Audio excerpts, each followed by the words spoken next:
And with the 61st overall pick of the 2025 NFL Draft, your Washington Commanders select Trey Amos, cornerback out of Ole Miss. And ladies and gentlemen, before we get down and talk about this entire selection and talk about the player, I'm just going to start off by saying I'm really excited about this pick. I think Trey Amos is one of the best cornerbacks in this draft. So good, I actually thought he was going to go in the first round last night. And not only does he not go in the first round, but he falls all the way down to you at 61. Phenomenal selection. And we're about to get right into it right here on the Commanders Report. I'm your fill-in host, Joey Peterson. Jack will be back later tonight. But that's the exact reason why you should subscribe today. Every day, every round, every pick right here on the Commanders Report. You're not going to find better draft coverage anywhere else on YouTube, honestly, anywhere else on TV either. So, to be locked in for today, tomorrow, everything revolving around the NFL Draft, you found your home right here at the Commanders Report. Let's talk a little bit more about Trey Amos, 23 years old. He's a redshirt senior. He's 6 feet tall. Almost 6'1", so good size for a cornerback, a little bit under 200 pounds. In 2024, 50 tackles, 3 interceptions, and 16 pass breakups. He's Tom Downey, our Chat Sports NFL Draft Experts, number 6 overall cornerback. He's got some interesting athletic traits with quick hips and feet. Projects as an outside cornerback with press ability, which I think is a really, really good thing for this Washington Commanders team. He's not as comfortable in off-man coverage. He'll take bait a little bit more often than you'd like him to, but still, at the same time, I think he's going to be a really, really good player in this Washington Commanders defense. You look at the stats, and excuse me, I move on. Through 13 games with Ole Miss, he had 50 tackles, 16 pass breakups like we talked about, 3 interceptions as well. And what I really, really like about Trey Amos is how quick and smooth he is. He is so light on his feet. He is smooth like butter. He's not the fastest guy. You look at the 40 time, nothing like that's going to blow your mind. But he's got good enough long speed to keep up with wide receivers. But he's just moves so effortlessly. And I think in this day and age in the National Football League, with receivers getting smaller, receivers getting faster, you need a cornerback that can not only keep up with them well enough, but can move and twitch with them as well as they can. And that's exactly what you've got in Trey Amos. And I think this is a phenomenal pick for Washington because if you look at the current state and you think about the current state of that cornerback room, you got Jonathan Jones on a 1-year deal. You got Marshawn Lattimore. Both those guys are veteran options at corner, but you need to get younger. You have to get younger. You tried getting younger a couple of years ago with Emmanuel Forbes, and he's not on the team anymore. That pick was a massive waste. And so now you try again. You go back in the cornerback well, this time with Trey Amos, and I think you have a little bit better of a plan this time. You're not going to throw him out there and say, hey, you're going to be the cornerback 1 on this roster. Instead, probably going to be the cornerback 3 option. Maybe he beats out Jonathan Jones. Jonathan Jones didn't have the best season last year, but he's going to get to learn under guys like Jonathan Jones and Marshawn Lattimore. And he's also at the same time going to have a guy like Mikey Sainristil in the cornerback room who is in his exact same shoes just the year prior. Alrighty. Think he's got a lot of upside. I think this is a very, very great place for him to land.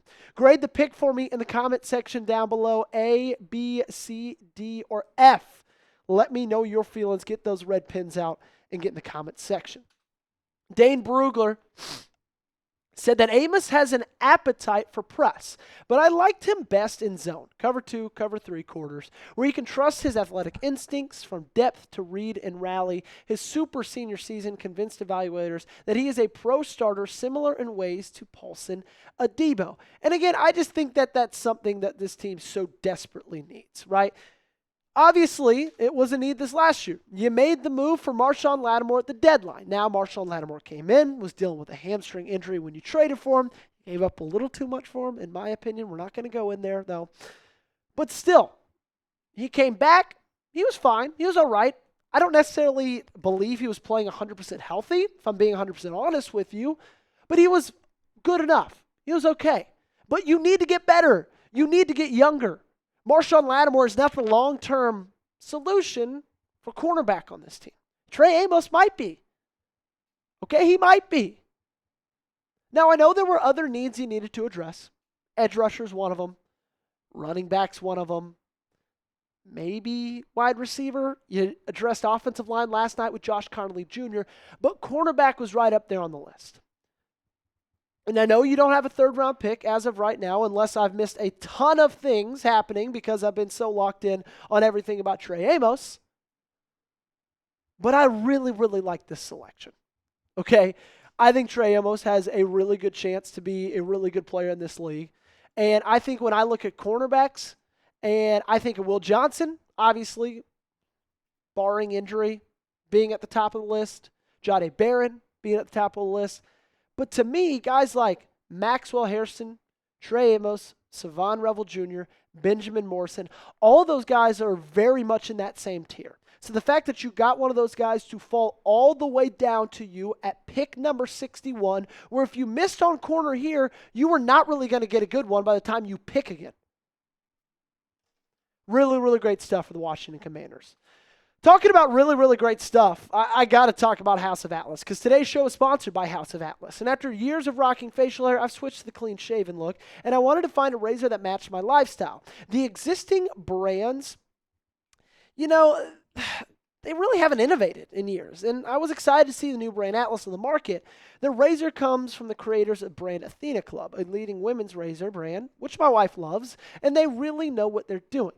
The blade head has 5 U.S.-made stainless steel blades that glide right through my facial hair. It has high-performance serum strip that is infused with ingredients like aloe, vitamin E, and shea butter, which reduces irritation and helps prevent ingrowns. And one of the reasons that those U.S.-made stainless steel blades glide so easily through the facial hair is because of this awesome precision shave cream. Lifts the hairs, which only leads to a closer shave. It smells good, leaves you feeling nice and smooth, a little bit moisturized as well. I searched forever for great shaving cream, for great razors, and it took me a really long time to find something I loved until I found House of Atlas. And then I stopped searching, and I'm never going to search again. So now it's your guys' time to go hit them up because now for a limited time, they're offering 15% off your first order when you purchase any razor kit and the before and after set, which includes the precision shave cream and calming aftershave. Use code CHAT at houseofatlas.com. That's HOUSEOFATLAS.com with promo code CHAT for 15% off your new razor kit and before and after set. Stop wasting money and time on shaving products that don't look good, aren't effective, and cost way too much. Visit houseofatlas.com today, and trust me, you will love it as much as I did. What I'm really, really excited for when I look at a guy like Trey Amos and all the tools and abilities that he has, I love pairing him with Joe Witt Jr. and Dan Quinn.